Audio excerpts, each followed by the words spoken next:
औज़ुबिल्लाहि मिनश्शैतानिर्रजीम बिस्मिल्लाहिर्रहमानिर्रहीम। अस्सलामु अलैकुम दोस्तों और बहनों, आप देख रहे हैं ज़ोया लाइफ हेल्थ केयर। दोस्तों और बहनों, आज हम इस वीडियो में आप लोगों को रमज़ान मुबारक के दिनों का एक आसान सा वजीफ़ा बताएंगे। और दोस्तों, ये वजीफ़ा बहुत ही अनमोल है। अगर कोई शख्स गरीब हो या गरीब से गरीब भी ये वजीफ़ा पढ़ ले तो इंशाअल्लाह ताला इस वजीफे की मदद से वो शख्स दिनों में ही दौलतमंद हो जाएगा, अमीर हो जाएगा। मगर मेरी आप लोगों से एक गुजारिश है, आपने ये वजीफा अपने मकसद के लिए करना है, गरीबी को ख़त्म करने के लिए करना है। इस वीडियो को ज़रूरतमंद लोगों तक ज़रूर शेयर करें। दोस्तों, अगर आप हमारे channel Zoya life health care को सब्सक्राइब करेंगे तो हमारी हौसला अफजाई होगी। दोस्तों, अगर कोई शख्स कोशिश के बावजूद अपनी गरीबी खत्म ना कर सके, गरीबी उस शख्स की जान ना छोड़ रही हो, न छोड़ कर रख दिया हो गरीबी ने उस शख्स को, तो उस मकसद के लिए रमजान मुबारक की 15वीं तारीख को आधी रात के बाद उठकर बावजू हालत में पाक साफ कपड़े पहने और किबला रुख होकर बैठ जाए। सबसे पहले आप लोगों ने वजीफा इस तरह से पढ़ना है, 3 मरतबा सूरत यासीन पढ़ें।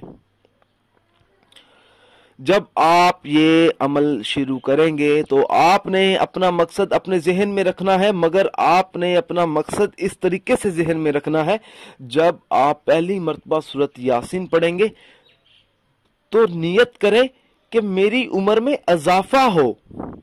जब आप दूसरी मरतबा सूरत यासीन पढ़ें, दूसरी मरतबा पढ़ते वक्त ये नियत करें कि मुझसे बीमारी और मुसीबत दूर हो जाए और हमेशा हमेशा के लिए दूर रहे।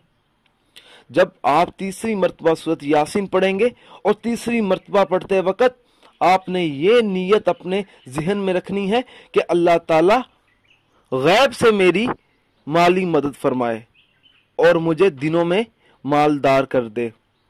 अल्लाह ताला अपने खजानों में से माल व दौलत से नवाजे। दोस्तों, मेरी आप लोगों से एक गुजारिश है, ये जो वज़ाइफ मैं आप लोगों तक पहुंचाता हूं, इन वज़ाइफ को आप लोगों ने सिर्फ अपने जायज़ मकसद के लिए इस्तेमाल करना है, ना जायज़ मकसद के लिए हरगिज़ इस्तेमाल नहीं करना, वरना कोई फ़ायदा नहीं होगा। दोस्तों, ये वज़ाइफ तब ही असर करते हैं जब हम इन वज़ाइफ को शराइत के मुताबिक पढ़ते हैं। ज्यादातर लोग वज़ाइफ पढ़ते हैं मगर इन वज़ाइफ की शराइत का खास ख्याल नहीं करते और बाद में मायूस हो जाते हैं।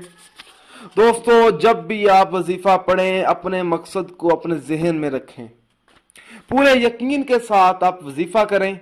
शक अमल को जाया कर देता है। दोस्तों, हर वजीफे के लिए 5 वक्त की नमाज की पाबंदी लाजमी होती है। अगर आप 5 वक्त की नमाज अदा नहीं करेंगे तो अमल का असर नहीं होगा। दोस्तों, कुछ अमल खास होते हैं जिनको इजाजत के बगैर मत करें। दोस्तों, आप जो भी अमल करें अल्लाह की रजा के लिए करें। अल्लाह ताला खुश होगा तो इंशाअल्लाह ताला आपको कामयाबी भी मिलेगी। दोस्तों, अगर आपको हमारी ये वीडियो पसंद आई है, इसको लाइक कीजिए और शेयर कीजिए। अगर आप मुझसे कोई भी वजीफा पूछना चाहते हैं या कोई ऐसा वजीफा है जिसकी आपको समझ ना आ रही हो तो आप मुझे उस वजीफे के बारे में इस वीडियो के नीचे कमेंट कर सकते हैं। अगर आप इसी तरह की मजीद वीडियोस देखना चाहते हैं तो हमारे channel Zoya life health care को सब्सक्राइब करना हरगिज़ ना भूलें, ताकि आपको आगे आने वाली वीडियोस की मालूमात मिलती रहे। जज़ाकल्लाह।